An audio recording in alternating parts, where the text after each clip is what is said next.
नमस्कार, आप देख रहे हैं खबर सूत्र। मैं हूं आपके साथ वंदना राठौर। चलिए रुक करते हैं इस वक्त की तमाम बड़ी खबरों की ओर। अपनी मांगों को लेकर भारतीय किसान यूनियन चडूनी ग्रुप का शिष्टमंडल हरियाणा के कृषि मंत्री श्याम सिंह राणा से मिलने और उनके सामने अपनी समस्याएं रखेगा। भारतीय किसान यूनियन यमुनानगर के जिला प्रधान संजू गुदियाना आज हरियाणा सरकार पर बरसते नजर आए। उन्होंने कई समस्याओं को लेकर सरकार को घेरा और कई तीखे सवाल भी पूछे। भारतीय किसान यूनियन चडूनी ग्रुप ने हरियाणा सरकार के खिलाफ एक बार फिर मोर्चा खोल दिया है। यमुनानगर जिला प्रधान संजू गुदियाना ने कहा कि हरियाणा सरकार ने पशु बीमा योजना बंद कर पशुपालकों को बड़ा झटका दिया है। उन्होंने सरकार से अपील की है कि इस योजना को दोबारा से चालू कराया जाए ताकि पशुपालक इसका लाभ ले सकें। उन्होंने हरियाणा सरकार की उस अपील पर भी सवाल उठाए हैं जिस पर हरियाणा सरकार ने धान की कम बुआई की अपील की है। इस पर संजू गुदियाना ने कहा कि अगर सरकार धान की फसल की बचत का कोई विकल्प दे तो हम तैयार हैं। उन्होंने सरकार पर तंज करते हुए कहा कि पिछले 11 साल में बीजेपी सरकार ने गन्ने की कीमतों में महज 40 रुपए की ही बढ़ोतरी की है। पहले धान की बुआई का विकल्प गन्ना था, लेकिन गन्ने की कीमत न बढ़ने की वजह से किसान धान की बुआई करते हैं। उन्होंने कहा कि किसानों को 2 महीने की धान की बुआई के लिए पानी की जरूरत होती है। संजू गुदियाना ने कहा कि जल्दी अपनी मांगों को लेकर हरियाणा के कृषि मंत्री से भारतीय किसान यूनियन चडूनी ग्रुप का शिष्टमंडल मिलेगा और अपनी समस्याएं कृषि मंत्री के सामने रखेगा। आपको बता दें कि छछरौली रेस्ट हाउस में संगठन विस्तार को चडूनी ग्रुप की आज एक मीटिंग हुई थी।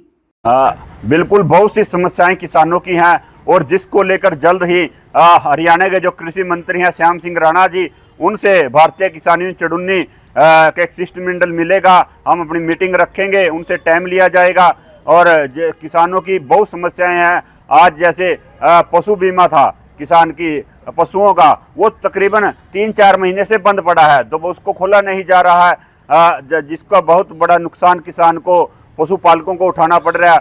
आज एक जो बड़ी बड़ी टावरों की लाइन का जो मुद्दा था, जो सेंटर सरकार ने पॉलिसी लेकर आई है, जो इन्होंने जो लाइन के नीचे का जो पहले मुआवजा देते थे वो 30% था, लेकिन सेंटर ने उसको 60% कर दिया, जबकि हरियाणा में अभी भी 30% है।